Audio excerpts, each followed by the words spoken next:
বসে যান, প্লিজ বসে যান ভাইরা, বসে যান।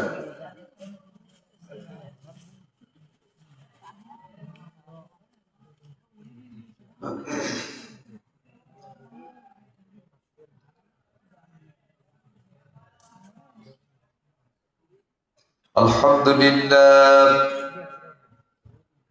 আলহামদুলিল্লাহ নাহমাদুহু ওয়া নাস্তাঈনুহু ওয়া নাস্তাগফিরুহু ونعوذ بالله من شرور أنفسنا ومن سيئات أعمالنا من يهد الله فلا مضل له ومن يضلله فلا هادي له ونشهد أن لا إله إلا الله وحده لا شريك له ونشهد أن سيدنا وحبيبنا ومولانا محمدا عبده ورسوله الذي أرسله بالحق بشيرا ونذيرا وداعيا إلى الله بإذنه وسراجا منيرا فقد قال الله تعالى في كلامه المجيد وفرقانه الحميد জবান খুলে দে মেহেরবানি করে আমার সাথে পড়ুন। যদি তেলাওয়াত করতে না পারেন কমপক্ষে আউযু বিল্লাহি বিসমিল্লাহ পর্যন্ত সবাই বলুন। আউযু বিল্লাহি মিনাশ শাইতানির রাজীম বিসমিল্লাহির রাহমানির রাহিম লাকাদ কানা লাকুম ফি রাসূলিল্লাহি উসওয়াতুন হাসানাহ لمن كان يرجو الله واليوم الآخر وذكر الله كثيرا. وقال النبي صلى الله عليه وسلم لا يؤمن أحدكم حتى أكون أحب إليه من والده ووالده والناس أجمعين. وقال في شان حبيبه إن الله وملائكته يصلون على النبي يا أيها الذين آمنوا صلوا عليه وسلموا تسليما. اللهم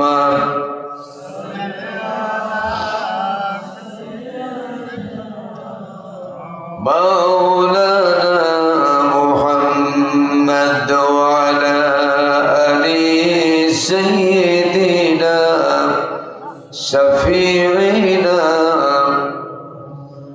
दिन की सूरत दुब रही है हम लोगों की सामने, दिन की सूरत दुब रही है हम लोगों की सामने, रोज महशर क्या जो अब है, रोज महशर क्या जो अब है मुस्तफा की सामने. अल्लाहुम्मा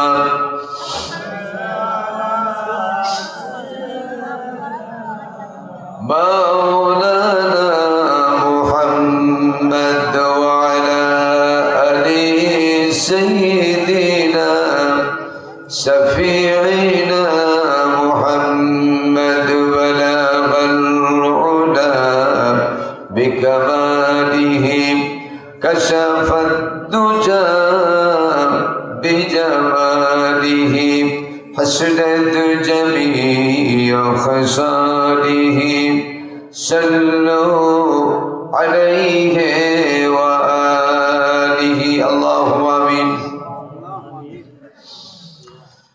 ربنا ظلمنا أنفسنا وإن لم تغفر لنا وترحمنا لنكونن من الخاسرين ربنا لا تزغ قلوبنا بعد إذ هديتنا وهب لنا من لدنك رحمة إنك أنت الوهاب আল্লাহ তাআলা দুর্গাপুর দারুল উলুম হাফিজিয়া মাদ্রাসার এতিমখানা মাদ্রাসা কমিটি কর্তৃক আয়োজিত 31তম বার্ষিকী একদিন ব্যাপী ঐতিহাসিক তাফসীরুল কোরআন মাহফিলে তোমার বেশ কিছু সংখ্যক নেককার বান্দা বান্দিকে আমি গুনাহগার সঙ্গে করে নিয়ে তোমার হাবিবের উপরে কয়েক মর্তবা দুরূদ ও সালাম পড়ে তোমার দরবারে হাত তুলেছি মেহেরবানি করে দুরূদ ও সালাম টুকুন সোনার মদিনায় নবী পাকের রওজা মুবারকে পৌঁছিয়ে দাও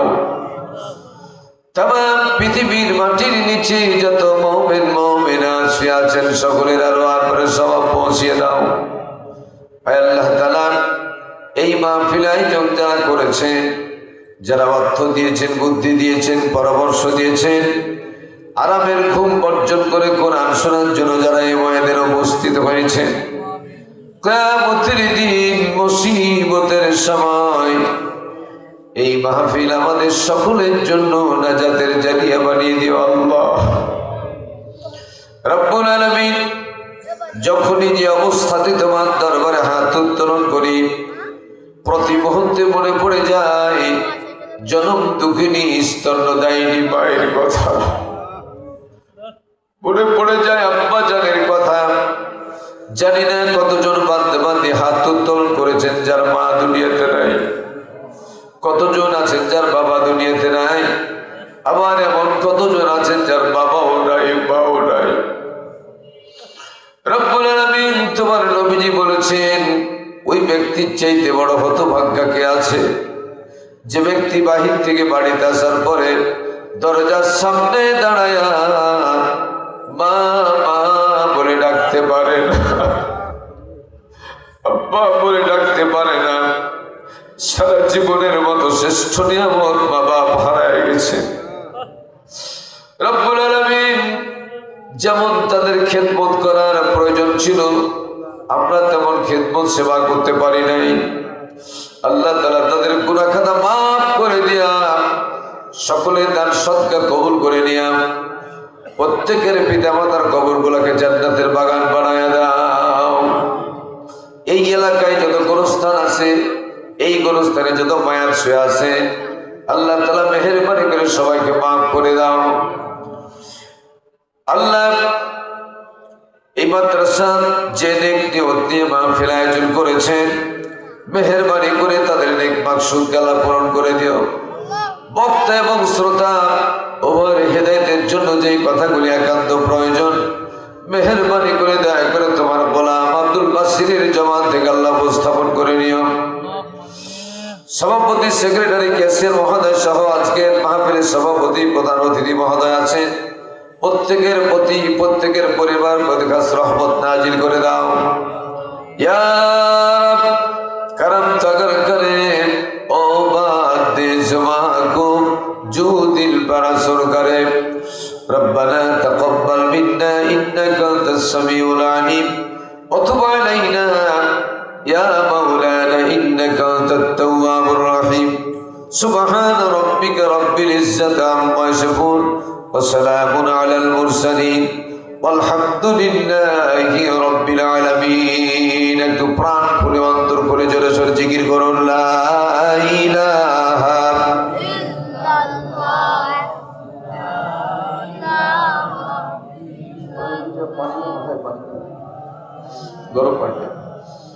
একটু মহব্বতে জিকির করুন লা ইলাহা ইল্লাল্লাহ সুবহানাল্লাহ ওয়ালহামদুলিল্লাহ লা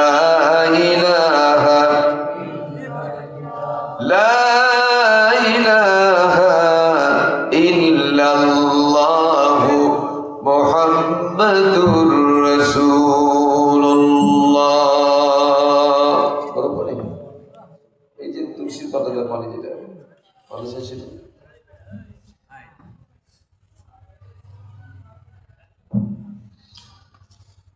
বাংলাদেশের ঐতিহ্যবাহী জেলা গাইবান্ধা। গাইবান্ধা জেলার পলাশবাড়ি থানাধীন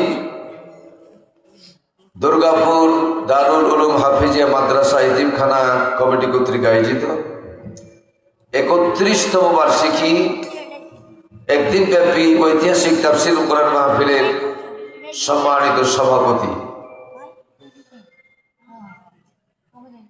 কাজী মাওলানা মোহাম্মদ জাহাঙ্গীর আলম মন্ডল,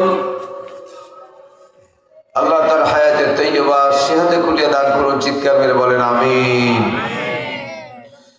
আজকের মাহফিলের প্রধান অতিথি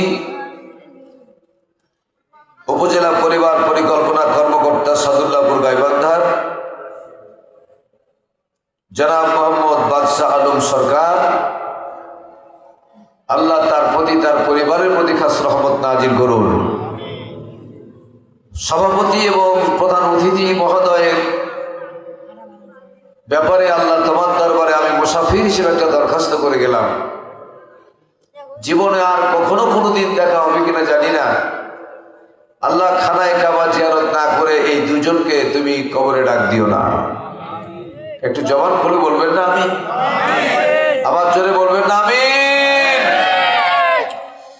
আজকের মাহফিলের উপস্থিত সম্মানিত ওলামা ইকরাম, মুরব্বিয়ান আযম,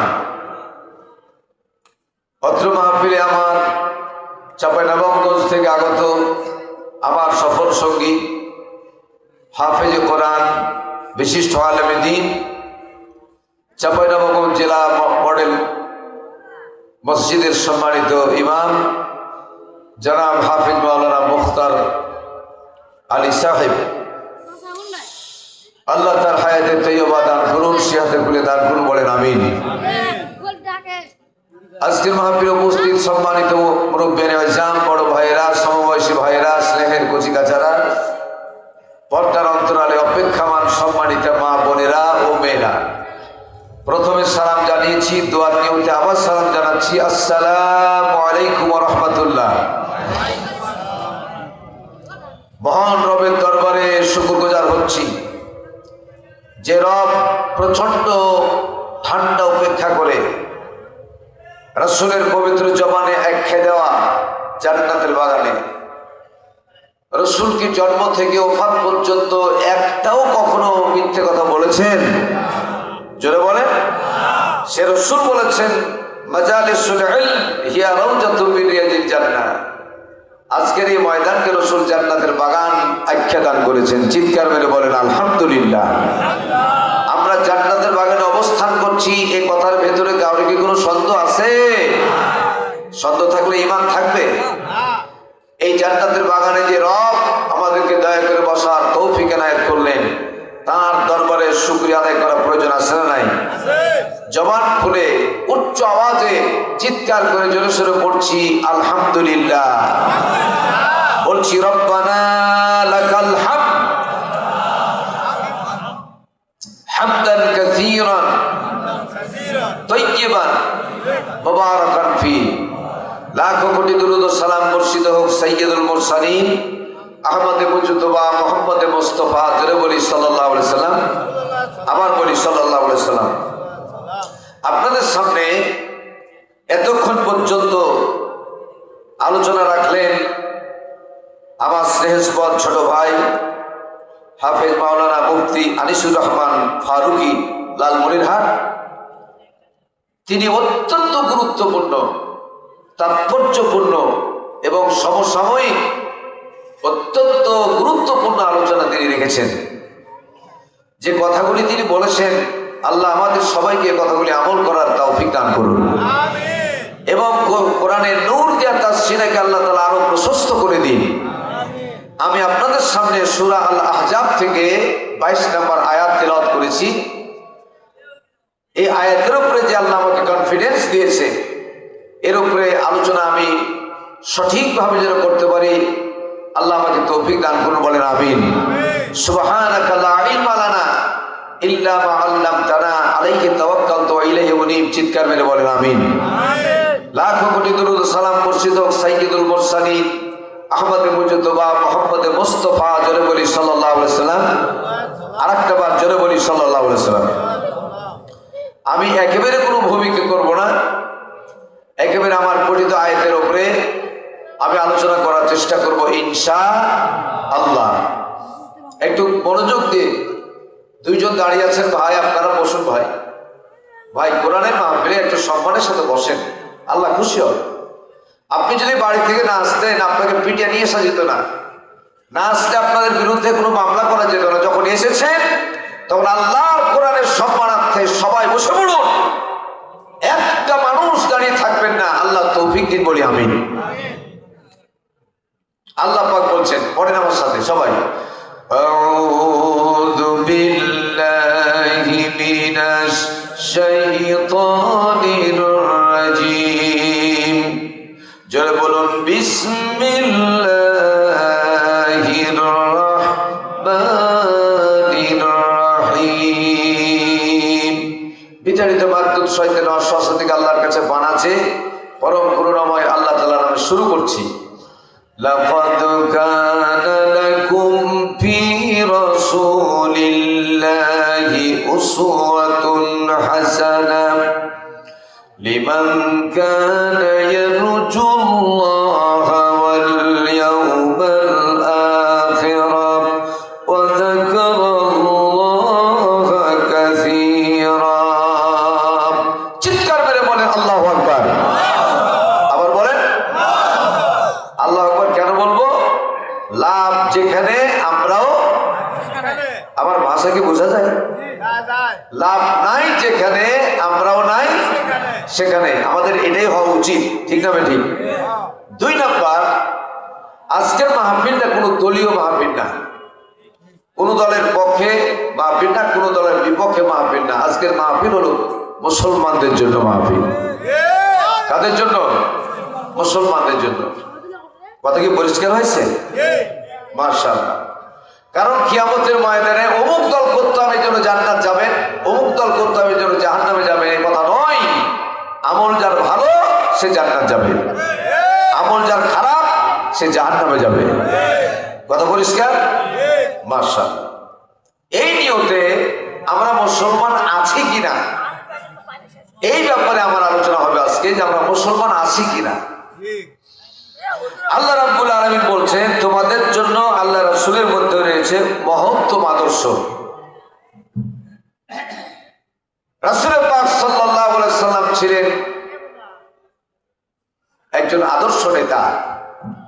পৃথিবীর ইতিহাসে যারা মুসলমান নয় তারাও কিন্তু রাসূলকে একজন আদর্শ নেতা বলে আখ্যা দিয়েছেন, ঠিক না বেঠিক? যেমনটি দেখেন, প্রথমত কথা, আপনাদের আমাদের চারিত্রিক সনদ, চারিত্রিক সার্টিফিকেট, এটা আমরা কোত্থেকে নিয়ে আসি? সবাই বলি ইউনিয়ন পরিষদ থেকে দেওয়া হয়। যারা হাজি তাদেরকে দেয় তোমার চরিত্র ভালো, কল্যাণ কামনা করি, এই বলে দেয়। যারা ডাকাত ওকে দেয় তোমার চরিত্র ভালো, কল্যাণ কামনা করি, একই সার্টিফিকেট দেয়। যারা চোর তাকে একই সার্টিফিকেট দেয়, মদখোর একই সার্টিফিকেট দেয়। কিন্তু বিশ্বনবী মুহাম্মদ রাসূলুল্লাহ সাল্লাল্লাহু আলাইহি সাল্লাম চারিত্রিক সার্টিফিকেট দেওয়া হয়েছে দুই জায়গা থেকে। কয় জায়গা থেকে? দুই জায়গা থেকে। এক নম্বর আল্লাহ পাক তার চরিত্রের সার্টিফিকেট দিয়েছেন। রাসূলের চারিত্রিক সার্টিফিকেট কে দিয়েছেন? আল্লাহ রাব্বুল আলামিন বললেন, ওয়া ইন্নাকা লাআলা খুলুকিন আযীম।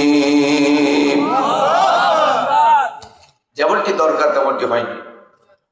আল্লাহ রাব্বুল আলামিনের নবী বলেছেন, ফাকরাউ মা তায়াসসারা মিনাল কোরআন। কারোর সামনে যখন কোরআন থেকে আবৃত্তি করা হয়, তেলাওয়াত করা হয়, যারা পুরুষ মানুষ, ছেলে মানুষ থাকবেন, তারা জোরে করে আল্লাহু আকবার বলবেন। জোরে করে কি বলবেন? এই ছেলে, এই কথা বলছো না। যারা মায়েরা আছেন, বোনেরা আছেন, মহিলা মানুষ যারা আছেন তারা আস্তে করে আল্লাহু আকবার বলবেন।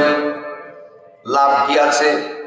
নবীজি বললেন, কোরআন শোনার পরে আল্লাহু আকবার যে ব্যক্তি ঘোষণা করলো,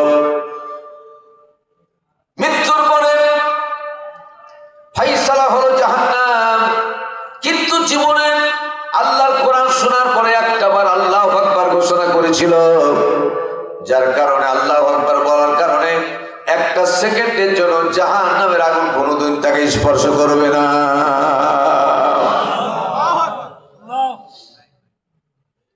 লাভটা ছোট লাভ না বড় লাভ? বড় লাভ। 2 নাম্বার পুরস্কার হলো, যে ব্যক্তি কোরআন কারিমে শোনার পরে আল্লাহু আকবার ঘোষণা করবে, এই পৃথিবীর জমিনে যত মহাসমুদ্র আছে আর মহাসমুদ্রে যতগুলি পানি আছে, একবার আল্লাহু আকবার বলার কারণে পৃথিবীর মহাসমুদ্রে যত পানি আছে এই পানি পরিবারের সগীরা গুনাহ আল্লাহ তাআলা সঙ্গে সঙ্গে মাফ করে দেন। অন টেস্ট আল্লাহ বলছেন, ওয়া ইন্নাকা লাআলা খুলুকিন আযীম। আমার রাসূলের চরিত্র, আরবিতে আমিক, আমিক মানে প্রশস্ত, মাপা যায়। আরিজ যেটা লম্বা, এটা মাপা যায়। কিন্তু রাসূলের ব্যাপারে আমিক ব্যবহার করলেন না, আরিজ ব্যবহার করলেন না, রাসূলের ব্যাপারে বললেন আযীম। ওয়া ইন্নাকা লাআলা খুলুকিন আযীম। আলেমরা একটু সাপোর্ট করবেন। আযীম শব্দের অর্থ এত গভীর, এত বেশি গভীর, উন্নত, যেটা মাপার যন্ত্র পৃথিবীতে নাই। জোরে বলেন সুবহানাল্লাহ। এই জন্য রাসূলের স্থানে আল্লাহ পাক আযীম শব্দ ব্যবহার করেছেন। 1 নাম্বার সাক্ষী, 1 নাম্বার সার্টিফিকেট। 2 নাম্বার সার্টিফিকেট হলো, এবার আপনাদের সার্টিফিকেট, আমার সার্টিফিকেট, সবার সার্টিফিকেট দেওয়া যায়। আল্লাহ নবীর চরিত্রটা কেমন ছিল, এই চরিত্র জানার জন্য হযরত আবু বকর সিদ্দিক রাদিয়াল্লাহু তাআলা আনহুর কাছে গেলেই যথেষ্ট ছিল। হযরত আবু বকর সিদ্দিক রাদিয়াল্লাহু তাআলা আনহু রাসূলের চরিত্র সম্পর্কে বলতে পারতেন কি পারতেন না? সবাই বলেন না, পারতেন কি পারতেন না? ওমর পারতেন কি পারতেন না? আলী পারতেন কি পারতেন না? 10টি বছর খিদমত করেছেন হযরত আনাস রাদিয়াল্লাহু তাআলা আনহু। 10টি বছর রাত দিন খিদমত করেছেন। রাসূলের চরিত্র সম্পর্কে তিনি সার্টিফিকেট দিতে পারতেন কি পারতেন না? কিন্তু কিছু সংখ্যক ব্যক্তি হযরত আনাসের কাছে গেলেন না, আবু বকরের কাছে গেলেন না, উমরের কাছে গেলেন না, আলী রাদিয়াল্লাহু তাআলা আলাইহি আজমাইন কারোর কাছে গেলেন না, আম্মা আয়েশা সিদ্দিকা রাদিয়াল্লাহু তাআলার কাছে গেলেন। নবী হিসেবে না, আম্মা আয়েশাকে বললেন, রাসূল যে আপনার স্বামী, আপনি স্ত্রী হিসেবে আপনার স্বামীর চারিত্রিক সনদ আপনি দেন। আম্মা আয়েশা তৎক্ষণাৎ কি বললেন? সঙ্গে সঙ্গে তিনি বললেন, উনজুরিল আল কোরআন, তোমরা কখনো তোমাদের চোখে কোরআন দেখেছো কিনা? কিসের কথা বললেন? কখনো কোরআন দেখেছো কিনা? সবাই বললেন হ্যাঁ আমরা কোরআন দেখেছি। ইকরাউল কোরআন, কখনো কোরআন পড়েছো কিনা? সবাই বলল হ্যাঁ আমরা কোরআন পড়েছি। আম্মা আয়েশা বললেন, কোরআন যদি পড়ে থাকো, কোরআন যদি চোখে দিকে থাকো, নবীজির চরিত্র সম্পর্কে আমার কাছে কেন জানতে আসলে? আজকে থেকে পরিষ্কার জেনে নাও, বুঝে নাও, যে কোরআন হাঁটতে পারে না, চলতে পারে না, কথা বলতে পারে না, তোমরা যদি চলাফেরা কোরআন দেখতে চাও, তোমরা যদি হাঁটা কোরআন দেখতে চাও, তোমরা যদি কথা বলা কোরআন দেখতে চাও, আল্লাহর নবী মুহাম্মদ সাল্লাল্লাহু আলাইহি ওয়াসাল্লামের দিকে তাকিয়ে দেখো, এটা হলো জীবিত কোরআন। আম্মা আয়েশা সাক্ষী দিলেন, এই কোরআন আর রাসূলের চরিত্রের ভিতরে একটা জের জবাব পর্যন্ত কোনো পার্থক্য নাই। চিৎকার করে বলেন সুবহানাল্লাহ। আমার ভাইয়েরা, আমার বাবাজিরা, 2 নাম্বার পয়েন্ট হলো, আল্লাহ হলেন রব্বুল আলামিন, গোটা বিশ্ব জাহানের রব, প্রতিপালক রব।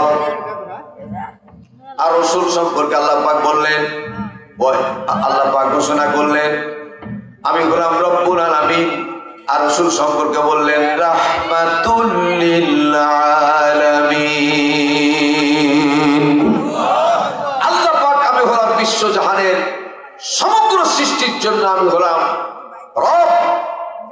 স্রষ্টা, আর আমার রাসূল হচ্ছে গোটা পৃথিবীর সমগ্র সৃষ্টির জন্য রহমত। চিৎকার মেরে বলেন সুবহানাল্লাহ।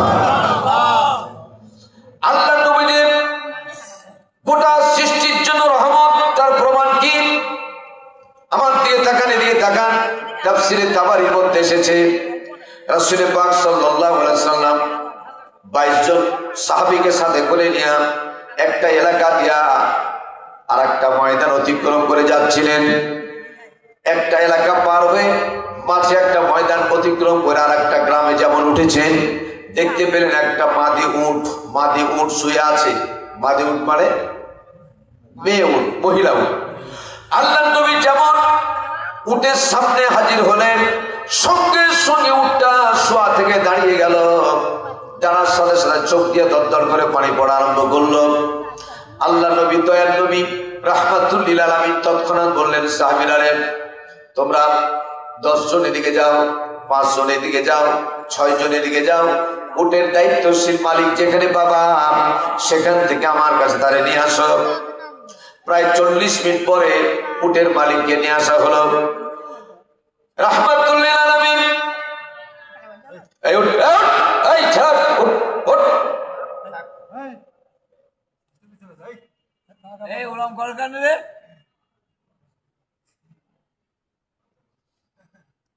সামনে করছে খুব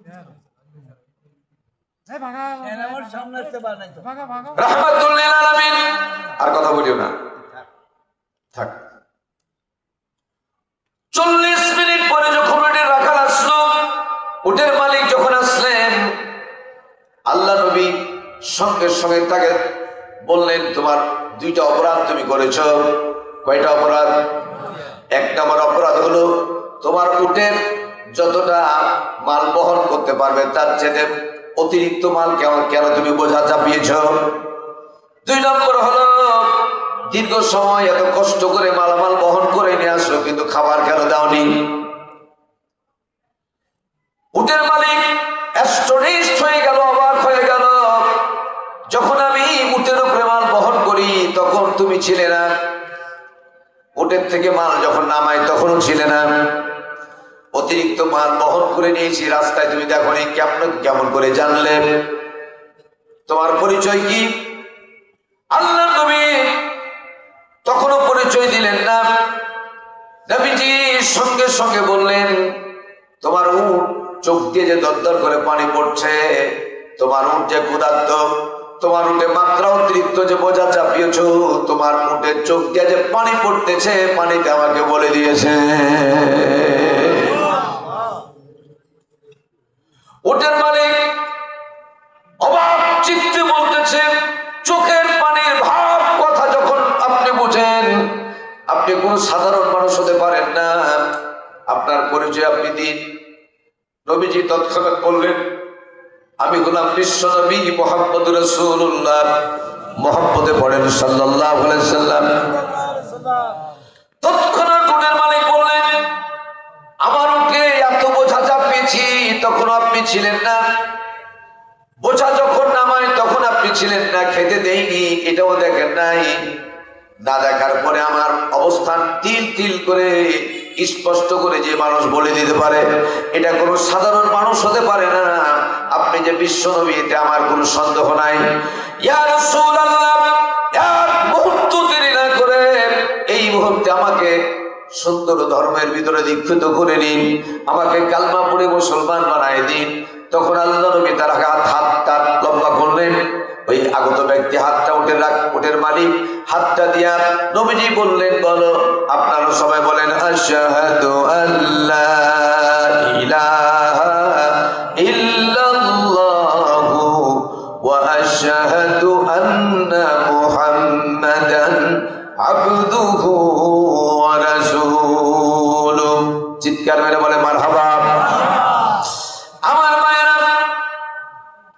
রাহমাতুল লিল আলামিন এমন আদর্শ নবী, রান্নাঘর থেকে শুরু করে রাষ্ট্র পর্যন্ত এমন কোন দিক ও বিভাগ নাই যে আল্লাহ পাক তাকে আদর্শ দেন নাই।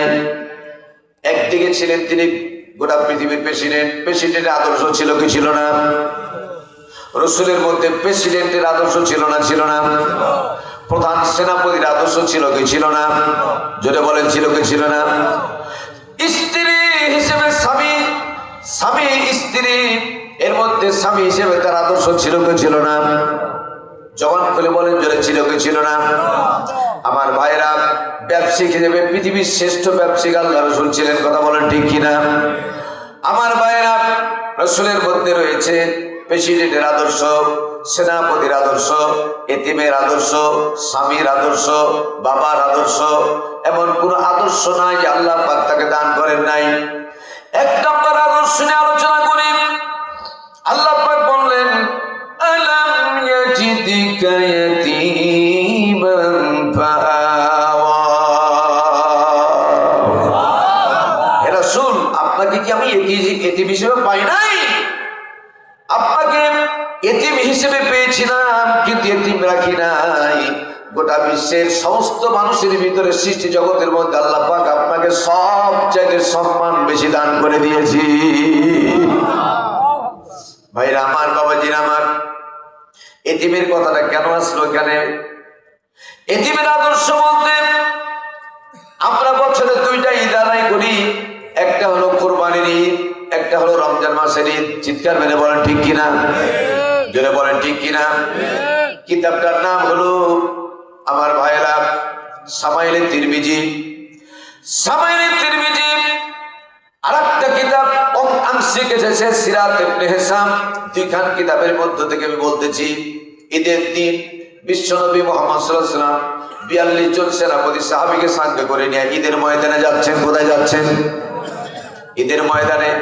আর মাত্র 2টা মিনিট হলে ঈদের ময়দানে তিনি প্রবেশ করবেন। হঠাৎ করে নবীজি বললেন, আব্দুল্লাহ ইবনে যায়েদ, আজকে কিসের দিন? ইয়া রাসূলুল্লাহ, 2টা মিনিট অতিক্রম করলে আমরা ঈদের ময়দানে প্রবেশ করব। আপনি কেন বলছেন কিসের দিন? রসুল যখন রেগে যেতেন, রসুলের কান মোবারক, নাকের ডগা আর ঠোঁটের এই জায়গাগুলা পাপড়ির মতো সুন্দর ছিল, এগুলি লাল হয়ে যেত। রসুল যখন রেগে যেতেন তখন এগুলি লাল হয়ে যেত। এই সমস্ত লাল হয়ে নবীজি আবার জিজ্ঞেস করছেন আব্দুল্লাহ ইবনে যায়েদকে, যায়েদ রে, ঈদ মানে কি? আপনার সবাই বলেন তো, ঈদ মানে? ঈদ মানে খুশি। নবীজি তৎক্ষণাৎ বললেন, ঈদ মানে যদি খুশি হয়, আমার কণ্ঠ করে কোন দিক থেকে একটা বাচ্চার কান্নার আওয়াজ যেন ভেসে আসতেছে। ঈদ যদি খুশি হয়, কান্নার আওয়াজ আমার কানের মধ্যে কেন আসলো? এটা আমি বরদাস্ত করতে পারি না। আল্লাহ নবী বললেন, আব্দুল্লাহ ইবনে যায়েদের নেতৃত্বে 6 জনকে বললেন, এই মুহূর্তে আমি এখানে দাঁড়ালাম, কে কাঁদে, কেন কাঁদে, এটা না শোনা পর্যন্ত, না সমাধান করা পর্যন্ত আমি এদের ময়দানে যাব না। আব্দুল্লাহ ইবনে যায়েদ রাদিয়াল্লাহু তাআলা আনহু 6 জনকে নিয়ে প্রবেশ করলেন ভেতর এলাকায়। একেবারে অনের পাশে একটা গাছের গোড়াতে, গাছের নিকটে বসে আনুমানিক 8 বছরের বাচ্চা বসে বসে কাঁদতে আছে। আব্দুল্লাহ ইবনে যায়েদ রাদিয়াল্লাহু তাআলা তৎক্ষণাৎ বললেন, সাদ্দাকতা ইয়া রাসূলুল্লাহ, আপনি যা শুনেছেন সত্য কান্না শুনেছেন। যে বাচ্চার কান্না আপনি শুনেছেন, বাচ্চাটাকে পেয়েছি। রাহমাতুল্লিল আলামিন দাঁড়িয়ে থাকতে পারলেন না, দ্রুত চলে গেলেন এবং তাকে, বাচ্চাটাকে এরকম করে বুকে জড়ায় ধরে বলছেন, বাবারে, কাকে চাও? এখানে কেন বসে বসে কান্দ? ওই বাচ্চা বুঝতে পারে নাই। ওই বাচ্চা বলছে, ওহে পথি, তোমাকে বলবো না, আমি আমার কান্নার কারণ তোমাকে আমি বলবো না। কাকে বলবো? আমি যাকে বলবো ওই মানুষটাকে যদি পেতাম, ওই ব্যক্তিকে পেলে আমার মনের দুঃখ খুলে বলবো, আর কাউকে মনের দুঃখ খুলে বলবো না। নবীজি তৎক্ষণাৎ বললেন, তার নামটা বলো, যে কোনো মূল্যে তোমার কাছে তাকে নিয়ে আসবো। ওই বাচ্চা কাঁদতে কাঁদতে বলতেছে, ওহে পথি, তিনি হলেন আখিরি জামানার পয়গম্বর, এতিম নবী, বিশ্ব নবী মুহাম্মদুর রাসূলুল্লাহ। চিৎকার করে বলেন না সাল্লাল্লাহু আলাইহি ওয়াসাল্লাম। ওই নবীকে যদি পেতাম, আমার মনের দুঃখগুলি তার কাছে খুলে খুলে বলতাম। নবীজির চোখে পানি রাখতে পারলেন না, দরদর করে চোখ দিয়ে পানি পড়ে, দাড়ি ভিজে ভিজে পানি পড়ে। নবীজি তাকে বুকে বুকে চাপড়ায় ধরে বুকে ধরে বলতেছেন, ছোট্ট বাবা রে, তুমি যার জন্য অপেক্ষা করতেছো আমি নিজেই হলাম সে এতিম নবী মুহাম্মদ রাসূলুল্লাহ সাল্লাল্লাহু আলাইহি সাল্লাম। ছোট্ট বাচ্চা জোড়া করে বলতেছি, ইয়া রাসূলুল্লাহ, আমি বুঝতে না পেরে আপনাকে অনেক আজে বাজে কথা বলেছি, আপনি আমারে মাফ করে দেন। আপনি যে বিশ্ব নবী আমি চিনতে পারি নাই, বুঝতে পারি নাই। রাহমাতুল লিল আলামিন বলতেছেন, কোনো সমস্যা নাই, কান্নার কারণটা তুমি আমারে শোনাও। কি কারণে তুমি কাঁদতেছো, এই কান্নার কারণটা আমারে শোনাও। বললো, ইয়া রাসূলুল্লাহ, আমার মা আমাকে জানিয়েছেন, আমার মায়ের পেটের ভিতরে যখন আমার 6 মাস 7 মাস বয়স ছিল, তখন আমার বাবা দুনিয়ার থেকে বিদায় নিয়েছেন। আব্বাকে আব্বা বলে ডাকতে কেমন লাগে আমি জানি না, আব্বার চেহারাটা কেমন আমি এটা বলতে পারবো না, জানি না। ইয়া রাসূলুল্লাহ, আমার মা লক্ষ লক্ষ নারীদের ভিতরে সবচেয়ে সুন্দর চেহারার মানুষ। আমার মা চেহারা অতিরিক্ত ভালো হওয়ার কারণে, সুন্দরী হওয়ার কারণে একটা রিক্সে পড়ে গেছে। আমি কি বোঝাতে পেরেছি? আংশিকগুলো বুঝেছেন? অতিরিক্ত সুন্দর যারা অনেক সময় তারা রিক্সে পড়ে যায়, ঠিক না ঠিক? 2 নম্বর হলো, আমার মা নিজের ভরণ পোষণ চালাতে অক্ষম হওয়ার কারণে অন্য একটা লোককে আমার মা বিয়ে করেছে। ওই লোকটা আমাকে সইতে পারে না, বরদাস্ত করতে পারে না। আজকে মাত্র 4 দিন পরে ঈদ হবে, ঈদের দিন, ঈদের 4 দিন আগ থেকে দেখছি আমি অনেক ছোট্ট ছোট্ট বাচ্চাগুলাকে সাথে করে নিয়ে অনেক মানুষ ঈদের ময়দানে যাবার জন্য প্রস্তুতি গ্রহণ করে, বাচ্চারাকে নতুন পোশাক কিনে দেয়। ইয়া রাসূলুল্লাহ, আমার তো বাবা নাই, আমার তো মা থেকেও নাই, আমার ভাই নাই, বোন নাই, পৃথিবীতে আল্লাহ ছাড়া কেউ নাই। আমি দূর থেকে তাকাচ্ছিলাম, আমার মা অন্য লোককে যখন বিয়ে করেছে, আমার মা যদি বাড়ি থেকে একবার বের হতেন, দ্রুত দৌড়িয়ে গিয়ে আমাকে চাপিয়ে ধরতাম, মাকে জড়িয়ে ধরে বলতাম, মা, সবাই সন্তানকে নিয়ে গিয়ে নতুন কাপড় কিনে নিয়ে আসে, আমার তো কেউ নাই, কিছু বলার মতো নাই, কিনে দেওয়ার মতো নাই। এই মনে করে দ্রুত গিয়া মাকে যখন চাপিয়ে ধরে কথাগুলো বলতেছিলাম, ওই পাষণ্ড ব্যক্তি হাতে একখানা লোহার রড হাতে করে নিয়ে আমার মাথা বরাবর এমন জোরে আঘাত করলো, আমাকে দুনিয়া থেকে বিদায় করে দেওয়ার চক্রান্ত করলো। আমার মা চট করে মাথাটা এরকম সরিয়ে দিয়েছে। ইয়া রাসূলুল্লাহ, এই যে দেখেন আমার কানটা, বাম কানটা ঝরে পড়ে গেছে, কেটে পড়ে গেছে, রক্তাক্ত হয়ে গেছে, অজ্ঞান হয়ে আমি জমিনে পড়েছিলাম। ইয়া রাসূলুল্লাহ, যখন আমার আল্লাহ পাক জ্ঞান ফিরিয়ে দিলেন, জ্ঞান ফেরার পরে আল্লাহ পাকের কাছে আমি দেখাতে চাইলাম, আল্লাহ আমার অবস্থা জানা না জানে আমার মায়ের কি অবস্থা। খুঁজে খুঁজে যখন মাকে বের করলাম, মাকে পেলাম, মা একটা ঘরের ভিতরে রক্তাক্ত হয়ে পড়ে আছে। ওই মুহূর্তে আল্লাহ দরবারে চোখের পানি ছেড়ে দিয়া কাঁদলাম। আল্লাহ রাব্বুল আলামিন আমার মায়ের জ্ঞান ফিরিয়ে দিলেন, মা দাঁড়াতে পারলেন। মা দাঁড়ার পরে পরে আমাকে জিজ্ঞেস করছে, বেটা রে, বেঁচে থাকা পর্যন্ত এ বাড়িতে আর কখনো আসবি না। আমি বললাম, মা, পৃথিবীতে বাবা নাই, ভাই নাই, বোন নাই, কারো কাছে দাঁড়ার মতো কোনো জায়গা আমার নাই। ও মা, তুমিও যদি নিষেধ করাস আমি কার কাছে যাবো রে মা? মা বলছে, কলিজার টুকরা রে, ওরে আমার কলিজার টুকরা, ভুল বুঝিস না। এই লোক যদি আর একটা বার তোকে দেখতে পায়, টুকরো টুকরো করে কেটে কেটে মাটির নিচে ধরে পুঁতে দিবে। আমি মা হয়ে কেমনে বরদাস্ত করবো? পৃথিবীর যে কোনো জায়গাতে তুই থাকবি, বেঁচে থাকবি, এটাই হলো আমার জীবনের বড় সান্ত্বনা। মা, এটা আমি মানতে পারলাম না, তোমার পবিত্র জবান দিয়ে বলো, কোন দিকে যাবো, কার কাছে যাব, কোথায় গেলে আমি শান্তি পাবো, কোথায় গেলে আমি স্বস্তি পাবো গো মা, কার কাছে গেলে আনন্দ পেতে পারি? আমার মা চোখের পানি ছেড়ে দিয়ে বললেন, বেটা রে, তুই হলি বোঝার জন্য একজন মাত্র ব্যক্তি আছেন, এতিম নবী, বিশ্ব নবী, জনে বলেন মুহাম্মদুর রাসূলুল্লাহ সাল্লাল্লাহু আলাইহি সাল্লাম।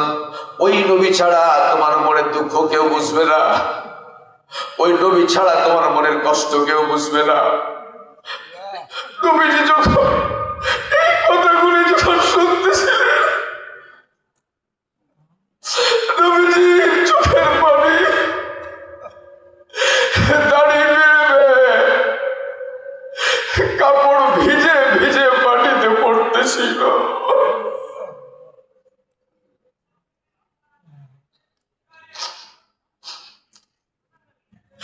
বিশ্বনবী জনাবে মুহাম্মদ রাসূলুল্লাহ সাল্লাল্লাহু আলাইহি সাল্লাম এতিম বাচ্চাটাকে সাথে করে নিয়ে চলে গেলেন বাড়িতে। বাড়িতে যাওয়ার পরে আম্মা আয়েশাকে ডাকলেন। আম্মা আয়েশাকে ডাকার পরে বললেন, আয়েশা রে, তুমি এখানে দাঁড়াও। মধ্যখানে ছোট বাচ্চারে দাঁড় করালেন, ডান দিকে রাসূল দাঁড়ালেন। আল্লাহর নবী বললেন, ওরে বাবু, যেহেতু তোমার বাবা দুনিয়াতে নাই, মা থেকেও নাই, আজকে কি পেলে তুমি খুশি হও? ছোট বাচ্চা বলল, আল্লাহ ওয়ার রাসূল, আল্লাহ এবং রাসূল ভালো জানেন। রাসূল খুব খুশি হলেন এবং বলেন, মা যেহেতু থেকেও নাই, এটা হলো আমার স্ত্রী আয়েশা। আয়েশা যদি তোমার মা হয়ে যায় আর আমি বিশ্ব নবী মুহাম্মদ সাল্লাল্লাহু আলাইহি ওয়াসাল্লাম যদি তোমার পিতা হয়ে যায়, তাহলে তোমার মনের মধ্যে আনন্দ আসে কিনা? হাউ হাউ করে কাঁদতে কাঁদতে এতিম বাচ্চা বলল, ইয়া রাসূলুল্লাহ, হে আয়েশা যদি আমার মা হয়ে যায় আর আপনি যদি আমার পিতা হয়ে যান, আকাশের নিচে জমিনের ভিতরে চাইতে বড় খুশির খবর আর কিছু হতে পারে না। কি বলেন, পারে? এর চেয়ে খুশির খবর পারে? ভাইরা আমার, আম্মা আয়েশার হাতখানা নিয়া এতিম বাচ্চার হাতখানা রাসূল ধরাই দিলেন আর বললেন, আয়েশা রে, ঈদের দিনে শুভ সওগাত, এতিম বাচ্চাকে আল্লাহ তোমার বাড়িতে পাঠিয়ে দিয়েছেন। যতদিন পৃথিবীতে বাঁচবা, এতিম বাচ্চাকে নিজের বাচ্চার মতো করে তুমি লালন পালন করবা। এইরকম করে ওই এতিম বাচ্চাকে রাসূল ঈদের ময়দানে নিয়ে আসলেন। ঈদের ময়দানে নিয়ে আসার পরে ঈদের নামাজ সমাপ্ত যখন হয়ে গেল, এতিম বাচ্চাটাকে দাঁড় করায় আর বিশ্ব নবী বললেন, ও সাহাবীরা রে, ও আমার সাহাবীরা, জেনে রাখো, তোমরা রাস্তার ধারে যদি বসে থাকো, তোমাদের জানা আমাদের কোনো এতিম সন্তান, মা হারা বাপ হারা এতিম সন্তান যদি রাস্তা দিয়ে চলে যায়, তোমাদের জানা মতে মা বাপ হারা, খবরদার বসে থাকবে না, অন্তত উঠে গিয়া তার মাথায় একটু হাত বোলায় দিবা। তোমার হাতে তার মাথার যতটা চুল স্পর্শ করবে, আল্লাহ রাব্বুল আলামিন তোমার এই চুল পরিমাণ সগীরা গুনাহ আমলনামা থেকে আল্লাহ মাফ করে দিবে। শুধু তাই নাই, আল্লাহর মাফ হলো আলাদা, মানুষের মাফ হলো আলাদা। মানুষ শুধু ক্ষমা করতে পারে, আর কিছু করতে পারে না। আল্লাহ পাক বললেন, ওয়ায়ুবাদদিলুল্লাহু সাইয়্যাতিহিম হাসানা, আমি শুধু মাফ করবো না, এতিমের মাথায় হাত বলিয়ে দিয়ে আদর করে শুধু মাফ করবো না, যতটা মাপ, যতটা চুলে হাত স্পর্শ করেছো অতটি গুনাহ মাফ করে দিলাম, অতটা নেকি তোমার আমলনামায় আমি আল্লাহ তাআলা লিখে দিব। জোরে বলেন মারহাবা। আল্লাহ রাব্বুল আলামিন আমাদের সবাইকে এতিমদের সম্মান করার তৌফিক দান করুন। জোরে বলেন আমিন। জবান খুলে বলেন আমিন। ভাইরা আমার, বাবাজিরা আমার, এইদিকে রাসূল পাক সাল্লাল্লাহু আলাইহি সাল্লাম একদিক না দুদিক না, রাসূল পাক সাল্লাল্লাহু আলাইহি সাল্লাম আদর্শ এত মারাত্মক আদর্শ, এই আদর্শ যদি বাস্তবায়ন করি তাহলে আমার জীবন, আপনার জীবন ধন্য হয়ে যাবে। আমার ভাইরা, আল্লাহর নবী জনাবে মুহাম্মদ রাসূলুল্লাহ চিৎকার করে বলেন সাল্লাল্লাহু আলাইহি ওয়াসাল্লাম, রাতের খানা খেতেন, মাগরিব নামাজ আদায় করার পরে একবার জবান খুলে বলা লাগবে, বিশ্ব নবী মুহাম্মদ সাল্লাল্লাহু আলাইহি ওয়াসাল্লাম রাতের খাবার কখন খেতেন? আবার বলেন, মাগরিব নামাজের পরে। এশা নামাজ পরে কোনো কাজ হাতে রাখতেন না, দ্রুত বিছানায় শুয়ে যেতেন। রাসূলের ফরমানা হলো, যত দ্রুত ঘুমায় যাব, ফজরের জামাত ধরা তত সহজ ভাবে কথা বলে, ঠিক কিনা? অত্যন্ত দুঃখজনক হলো সত্য, আমরা খেতে খেতে রাত্রি 11টার পরে যখন আমি বিছানায় ঘুমালাম, ওই মুহূর্তে ঘুমানোর পরে এই যে দেখেন একটা শয়তানের যন্ত্র, এই শয়তানের যন্ত্র কেন বললাম ভুল বুঝবেন না। এখন কিন্তু বাংলাদেশে বড় বড় সিনেমার হল নাই, সব ইহুদি চক্রান্তে সব সিনেমার হলকে ভেঙে দেওয়া হয়েছে। তার কারণ হলো পরিবার নিয়ে সিনেমার হলে গিয়া মানুষ সিনেমা দেখতো, পরিবার নেই সিনেমা দেখতো। মানুষের চরিত্র নষ্ট হওয়ার মতো কিছু ছিল না, কিছু থাকলে তা প্রতিবাদ করতো বাংলাদেশের লোকেরা।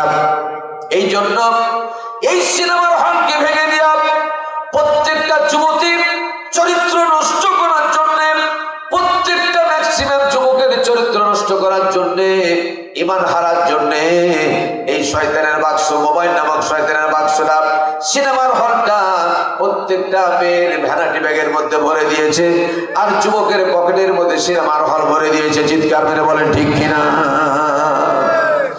ভাইরা মা, এই জন্য কথাটা বললাম, মোবাইলের কিন্তু কোনো দোষ নাই। আমি যে বারবার বলছি ওই তুলসীর পাতা, এটা কানে কি যায় না? তুলসীতে পাতাতে একটা পানি গরম করা আছে, ওই পানিটা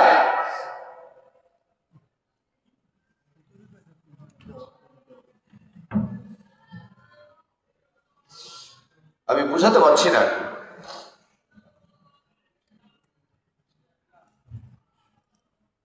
মহতামিম সমাজ মহোদয়ের আমি দৃষ্টি আকর্ষণ করছি, মেডিসিন দিয়ে তুলসী পাতাতে যে পানিটা গরম করা আছে, আমার তো প্রয়োজনের জন্য বলেছি আমি, এটা একটা ওষুধ আমার জন্য, মনে কি শুনিয়ে না আপনারা?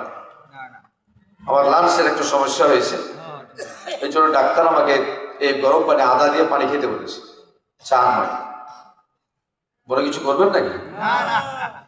বিসমিল্লাহ।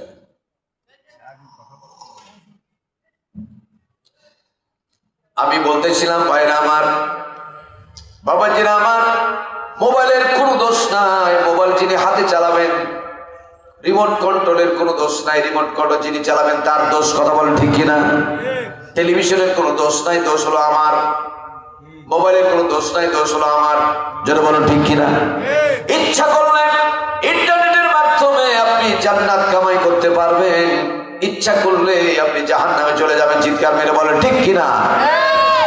এমন কোন নিকৃষ্ট জিনিস নাই যে মোবাইলের মধ্যে পাওয়া যাবে না। আমার মায়েরা, এখন দেখা যায় যুবকেরা, অতিরিক্ত গুরুত্বপূর্ণ পয়েন্ট মনে রাখবেন, ভুল বুঝবেন না যুবকেরা। যতদিন পর্যন্ত মোবাইল কিনে দেন নাই, ততদিন পর্যন্ত আপনার সন্তানটা বাধ্য সন্তান ছিল, বাধ্য ছিল, আপনার কথা শুনতো, নাদুস নুদুস ছিল, ঠিক মতো খাওয়া দাওয়া করতো, ঘুমাতো। কিন্তু ছেলেটা এখন বললো মা, বাবাকে তেমন বলতে পারে না, মাকে বললো মা, ইন্টারমিডিয়েট ভালো রেজাল্ট যদি আমি করি, অথবা ম্যাট্রিক ভালো রেজাল্ট যদি আমি করি, তাহলে তুমি কি দিবা? অনেক মা হোমোজিক্যাল কথা বলে, যা চাইবা তাই দেব, বলে কিনা? মার কিন্তু উদ্দেশ্য খারাপ না, মার উদ্দেশ্য ভালো, কিন্তু এত বড় ক্ষতি হয়ে যাবে এটা কিন্তু চিন্তা করে না। মা বলেছে যা চাইবে আমার সাধ্যের ভিতরে তাই দেব। এখন জিপিএ 5 পেয়ে গেছে, ওই মুহূর্তে গোল্ডেন পেয়ে গেছে। তারপরে বললো মা, তুমি তো আমি যা চাইবো তা দিতে চেয়েছো, আমি অন্য কিছু চাই না, আইফোন একটা নিয়ে দাও আমাকে, মোবাইল, বড় মোবাইল নিয়ে দাও, touch mobile, screen touch mobile নিয়ে দাও। তখন ওই মা তার স্বামীর কাছে, তার ছেলের বাবার পিছে লাগলো। আমি তো তাকে কথা দিয়েছি সন্তানকে ভালো রেজাল্ট করলে আমি যা চাইবা তা কিনে দিব, এখন তো একটা মোবাইল চাই। এলাকার সমস্ত যুবকের হাতে মোবাইল, তোমার সন্তান একটা মোবাইল চাচ্ছে, দোষের কিন্তু কিছু নাই। ওই মুহূর্তে আপনি খেয়াল করবেন, একটা একটা করে তন্ন তন্ন করে মিলাবেন। আমার ভাইয়েরা, যখন আপনি মোবাইল কিনে দিলেন আপনার সন্তানকে, আমার ভাষা আমি বলি, মোবাইল যখন কিনে দিলেন 100 ভাগের ভিতরে 90 ভাগ তাকে দুনিয়াতে জাহান্নামের মধ্যে আপনি নিক্ষেপ করে দিলেন। কারণটা কি? কারণ হলো অন্য সময় আপনার সন্তানটা রাত 12টার পরে ঘুমিয়ে যেত, মোবাইল যখন দিলেন রাত্রি 3টা পর্যন্ত ঘুমাই না। অশিক্ষিত মা তার বাপকে বলছে, স্বামীকে বলতেছে, দেখো মোবাইল কিনে দেওয়ার পরে আগে আমার ছেলে রাত্রি 12টা পর্যন্ত পড়তো, আর পড়তো না, কিন্তু যেদিন থেকে মোবাইল দিয়েছি এখন রাত্রি 3টা পর্যন্ত পড়ে, কিন্তু আজ আসলে কি পড়ে এটা কিন্তু বুঝতে পারে না। কথা বলে ঠিক না বেঠিক? জোরে বলে ঠিক কিনা? আমার ভাইরা 2 মাস অতিক্রম যখন হয়ে গেল, 2 মাস যখন পার হয়ে গেল, এদিকে তাকান, ছেলের চোখের গোড়াতে কালো দাগ পড়ে গেল। এই বাবাই কথা বলছেন কেন? প্রয়োজন যদি হয় আপনি প্রয়োজন হলে উঠেন, আস্তে আস্তে উঠে প্রয়োজন সেরে এসে বসে পড়ুন, একটা কথা বলবেন না মেহেরবানি করে। দেখবেন আস্তে আস্তে করে ছেলের চোখের এই নিচে দাগ পড়ে গেল। 1 নাম্বার। 2 নাম্বার, ছেলে ঠিক মতো খায় না, ঠিক মতো খায় না, খেতে চায় না। 3 নাম্বার, যে ছেলে আপনার বাধ্য ছিল, এই সন্তানটা আপনি কোনো কথা বললে ঠিক মতো কথাও শোনে না। 4 নাম্বার, দিনের পর দিন তার শরীর শুকিয়ে যাচ্ছে উইদাউট কন্ট্রোল, কোনো কিছুরই কাজ হচ্ছে না। আমি একটা করে মিল আছে দেখবেন, আল্লাহ বলছে, আমার কথা নয়,